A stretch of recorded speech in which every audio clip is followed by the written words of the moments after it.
Ở đây. Đi còn càng của ao nữa, mà đang nạt ba này nha.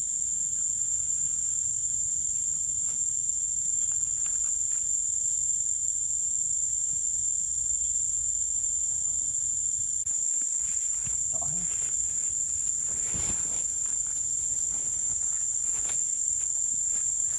Cái sao? Cái